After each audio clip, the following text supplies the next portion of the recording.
so hard, especially as a catcher, to have one consistent thing that you do every single day, or try to be the same every day, because everything's constantly changing, and your schedule is also predicated off the pitcher and what time he's throwing, and so there's just a lot of variables. You just got to learn to be flexible.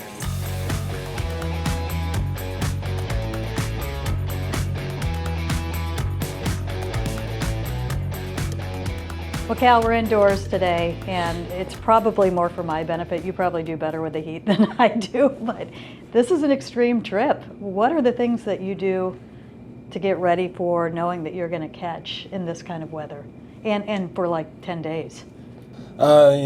Just take care of your body, manage the workload, get lots of fluids in you, make sure you get rest. So, just those kind of things. I grew up playing in the heat, so it's not something foreign to me, but the Pacific Northwest definitely doesn't help you get ready for this, that's for sure.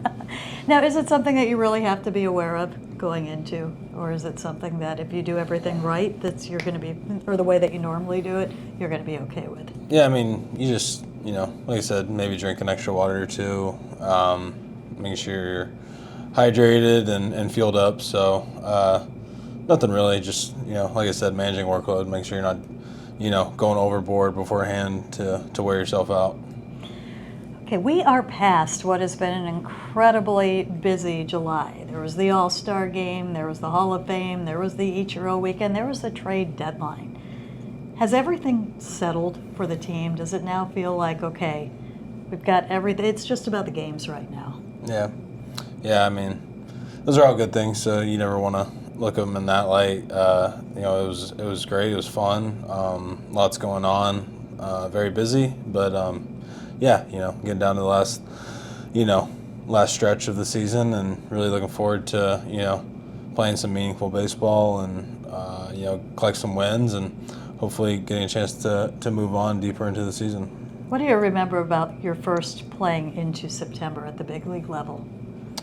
I just remember it was kind of like the first time, obviously starting to play into football season, and that kind of being a little weird, but it's a long year. That in the minor leagues you don't play into September like you do in the big leagues. So it's a little more odd. It's that last month that really gets you, and you just got to make sure you're strong and you're ready to go, and you have that capacity to be able to finish the season strong, and really end how you want to. How much has your routine changed since then? I mean, baseball players are constantly evolving, throughout seasons. Sometimes you need to cut back, sometimes you need to add, and you need to, kind of tweak and make little adjustments here and there based off of what's working, what's not working, how much work you're getting in, where your body's at physically, and mentally, making sure that you're ready to play each night at 7, and make sure that that's the focus. Is there one thing that you absolutely have to do to be ready every game? No, I've learned that just really not becoming a victim to your schedule and your routine is important, especially in baseball. There's so many variables and factors that go on, and it's so hard, especially as a catcher, to have one consistent thing that you do every single day, or try to be the same every day, because everything's constantly changing, and your schedule is also predicated off the pitcher and what time he's throwing, and so there's just a lot of variables. You just got to learn to be flexible. Obviously, you're consistent with your work, but understanding that it's more about mentally locking in each night rather than physically, you want to be physically ready, but trying to check boxes, on trying to do certain things, or maybe certain superstitions. So it's more just like I said, checking in with yourself mentally before the game, and making sure that you're ready to go. What are your superstitions right now? I don't know really, it was all important, but that's the most fun part of your answer Right. that you had right there. No, I don't really have any. Like I said, it's just when you're a different position, you might, or like a starting pitcher, every day is predicated around you, so you pretty much dictate your schedule, you dictate everything how it goes, and you can do the same thing each time. Kind of similar for position players, but catchers is just like you just don't have that luxury of, being able to go off and do things every day at the same time, or, you just don't have as much time between meetings and starting pitchers, having to work off their schedule and things like that. So I've just, like I said, just try to be more focused on being ready for the game rather than checking boxes before the game. Of the starting pitchers, obviously, you pay a lot of attention to them, and you put, their needs very high on your list of things that you have to do. Who is the pitcher that you most have to kind of adjust to?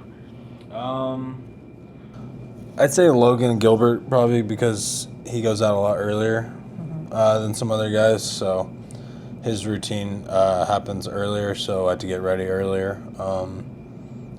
Each guy, it's not crazy different. It's just a little bit different times, but you have to get on the same page with them because you got to know when they're going off the mound, so you can warm them up and, when you go out, etc. So, but for the most part, we try to keep it somewhat similar. We've gotten into a good routine over the years because we got, consistent guys who are around for the most part for the rotation. So it's, we found our good rhythm with that. Taking a look at your starters right now, they've had their ups and downs more so this year than I think any other year, and injury has obviously played into that. George Kirby in particular, what we saw from him last night, is he, what you're seeing from him, the same as what you saw this time last year? No,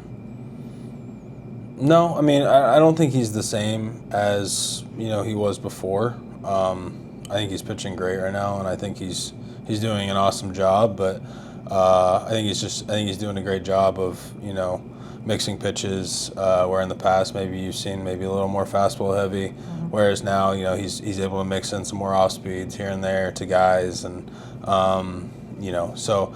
But yeah, I mean, coming back from a shoulder injury, it took a little time to kind of get, back on that path of routine and consistency. And it's tough for anybody, it's always tough to come from injury and have to be inserted mid-year. So, like I said, he was having to almost do spring training, in season, which is always hard. So, but he's throwing the ball great, and I think he's really found his footing, and, he's comfortable now. He's, like I said, into that consistent routine and prep every day, and he's really, really doing well. What's that going to give him? His breaking pitches have been, it seems, so good this year. And he seems to have more options because he's willing to throw them in different situations right now. What does that give him as opposed to, I'm going to throw my heaters and spot the corners and be pinpoint perfect? Yeah, I mean, constantly, everybody at some point in their career, even multiple times, you're going to have to adjust to the league. And, he, like I said, he's, started to mix in some more breaking balls and become a little more unpredictable, and you're seeing the best version of George right now. So every single player in the league, like I said, they're going to go through things where they have to make adjustments, and you see that in the game, and the game will kind of tell you what you need to do, and he's made a really good adjustment, and it's really worked for him. Unpredictable is the great way to put it. That's what's different about him right now. Right. And he looked like he perhaps, hitters would know they were going to get a strike. It might not be a very hittable strike, but they were going to get that. And I think that what comes with that is you've seen him walk more batters, but sometimes that's worth it for what you are getting in the swing and miss, perhaps, in other areas. Yeah, I mean, George, he never likes walking guys, and he still doesn't like walking guys. Okay. And, even last night he didn't have any walks. So, like I said, I don't think he's ever trying to walk guys, but, the fact that, he's putting more options on the table and making guys, second guess what they might get rather than, coming at them full bore with one pitch selection. Not that he ever was one pitch selection kind of guy, but, he was predominantly heavy, heaters, and now he's just, like I said, more unpredictable. And, guys, when they step in the box, they're worried about, two elite, breaking balls as well. So he's doing a really good job of mixing both fastballs to both sides of the plate, to both lefties and righties, and using those breaking balls accordingly. So. It's been a lot of fun to watch. Yeah, he's been great. Has he been any more mellow out on the mound, or is he as on fire as ever? No, he's still the same George. Yeah. And that's where you want him, I take it? Yeah, I mean, okay. I just he's good. He's fun. Logan Gilbert, the only thing that seems left for him is just getting the innings out of him, that he's getting into the longer at-bats. Where do you see him with that? Yeah, I mean, again, another guy that has had been fighting some injury and just trying to find that footing. So to me, it just all comes down to pitching to contact with him. When he's at his best, he's going out getting strike one. He's being super efficient. He's being super aggressive in the zone, and he has the stuff to make guys swing and miss in zone. He doesn't necessarily have to leave with the zone a whole lot. I mean, everybody does every once in a while, but like I said, he just has really good swing and miss stuff, and that's never been the problem. It's just trying to keep that pitch count down, trying to be efficient, trying to get into that 6th, 7th inning is really important because it makes a difference throughout a season, and also helping out with the bullpen as well, the management there. So just like I said, just looking for contact. Most of the time when he does get contact, it's weak contact. So just trying to be super efficient like that, and just be the aggressor. Be the offense on the mound, and that's kind of what I look for with him. We're going to talk a little bit about you. Last night I saw you do something that I've seen you do a few times throughout the years at the plate. Do you know what I'm going to say? No. You were choking up a little bit on the bat. What's the thinking behind that right now? Yeah, just trying to be short to the ball. Trying to shorten my swing up a little bit. Trying to make a little more contact. Just trying not to miss that pitch, before getting to 2 strikes. So, like I said, there's times when you do it, sometimes when you don't. But yeah, just like I said, depending on the guy who's pitching and what's going on, sometimes you just want to be short to the ball and want to be able to execute, hitting that pitch, when you get it and not missing it and fouling it off, just being a tick too long. How much of that was the starter last night, and how much of it was that? Have you thought you've gotten a little bit long in your swing lately? Just some stuff where I've just been missing my pitch. I don't necessarily think my swing's in a bad place at all. It's just, when you get yourself into 2 strike counts a lot, and you're fighting constantly with that behind in the count, then it doesn't matter how good of a hitter you are. You usually you're going to be fighting and struggling to get on base and help your team win. So to me, it's just taking advantage before you get to 2 strikes, and like I said, just not trying to do too much, and like I said, getting in good counts to hit. Lastly, you are in the land of the other Cal right now, and I think I've seen your dad quoted on this. You were named after Ripken. I was, yeah. What is the story there? Yeah, so my dad and my mom, I was right, obviously when I was born in 96, I was right around the time of Cal Ripken, one of my dad's and favorite players, and obviously loved watching him, and he was a great player, for a long time. And when it came down to naming me, I think, it came down to a few things, but I think my dad maybe wanted to name me after himself. I don't think my mom wanted that, so they settled on Cal. But my real name's Caleb, and named after Cal Ripken. And then once it got to their 4th kid, my little brother, I think they named. My mom was like, "Yeah, you can have that one too." My little brother's named after my dad. I'm named after Cal Ripken. So when you were a kid, did they tell you stories? Did you read up on him? Was there an interest in him? Yeah, obviously, I was named Cal Ripken. I had posters all over my wall, and any kind of I had the little memorabilia things of him, bobbleheads. Oh, wow. Yeah, just a bunch of Cal Ripken stuff. We grew up obviously diehard Red Sox fans, but there was always a bunch of Cal Ripken, Baltimore stuff around too. And I went to, I came to a few games here, watched him play. I got sick here one time. That's right, you said that. I got sick and had to leave early.